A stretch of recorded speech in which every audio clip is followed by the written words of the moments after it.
Money is one of the most important parts of organized society. It's how we pay for rent, it's how we pay for groceries, and most importantly, it's how we win big at the slot machine. Okay, I'm just fucking with you. But seriously though, we really don't think about money in a productive or useful way a lot of the times. Instead of asking ourselves important questions like, what do I want to do with my money in the next 10 to 15 years, we instead will focus on a lot more trivial matters. It's really easy to get swept up in the mechanics of money, how things like compounding interest works, which savings and checking accounts are the best, or what the best credit card is for our lifestyles. Instead of thinking proactively about how we want to use our money in the long term, we often get caught up thinking about it in the short term. And it's not to say that planning for the future is bad. Sometimes it's really beneficial for us to go back to basics and think about things from the ground up. And that's why today I want to share with you 6 rules that have changed my personal finances for the better. But first, if you're new around here, my name is Drew, and on this channel I talk about minimalism, simple living, and financial freedom. If that sounds interesting to you, please consider liking the video and subscribing. Let's dive into it. One of the reasons that I started this YouTube channel was to chronicle my journey of getting out of credit card debt. For those of you that don't know, I'm currently $12,000 in credit card debt and working to pay that off as quickly as I can.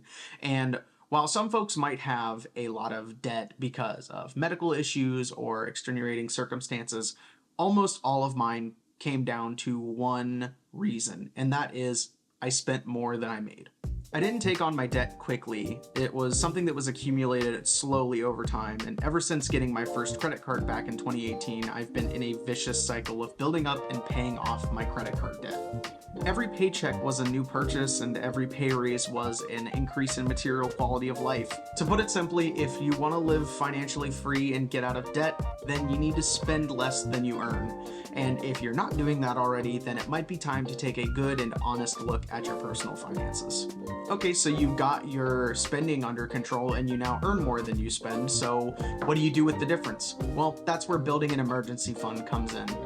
Calculate your monthly living expenses, so things like your rent, your car payment, your insurance, and you want to save up 6 to 12 months of those expenses for your emergency fund. So for me, I spend right around $2,000 a month on average, I would say. And for me, that's going to be $12,000 to $24,000 in an emergency fund. And also make sure you're putting this into a high yield savings account. Almost all high yield savings accounts are going to be perfectly fine. However, if you want a specific recommendation, I really like Ally Bank. Individually trading stocks is something that takes a lot of analysis and skill to get right. And to be truthful, most of us don't have the time nor do we have the money to risk on it. For your main investment portfolio, keep it simple. Invest in low-cost index funds like Vanguard's S&P 500 index funds or their target date funds. And while it may not make you rich overnight, the true path to wealth is slow and steady growth. Okay, so we've discussed investing and preparing for the future, but what about leisure spending and enjoying yourself? I definitely advocate for this, and I don't think you should wait 40 to 50 years to enjoy your life. And that's what author Ramit Sethi talks about in his book, I Will Teach You to Be Rich. All of us have different things that we intuitively love spending money on. Some people want to have a beautiful apartment or a really nice car. Other people want to travel 1 month a year. All of these things are totally valid. But we all choose our own rich life. As long as you're meeting your savings and investing goals, spend something on yourself. Buy the latte, buy that new t-shirt, but also relentlessly cut out things that aren't important to you. Ramit also spends a considerable amount of time evangelizing for automating your finances. By creating set it and forget it systems, you can spend time doing what Ramit calls living outside the spreadsheet.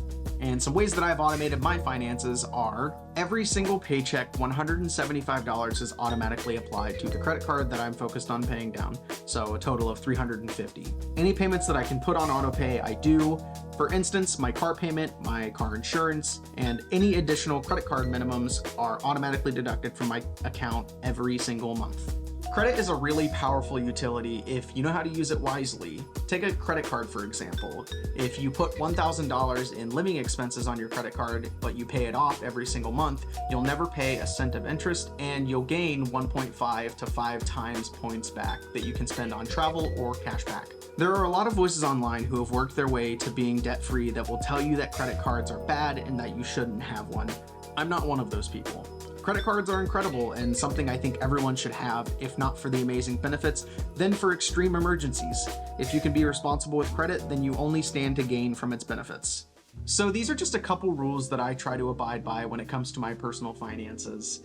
Living my financial life like this has helped me use money in a more meaningful way, and more importantly, it's actually helped me pay off my credit card debt. If these rules can work for me, I'm absolutely certain that they can also work for you. Thank you guys so much for watching, and I'll see you in the next one. Peace.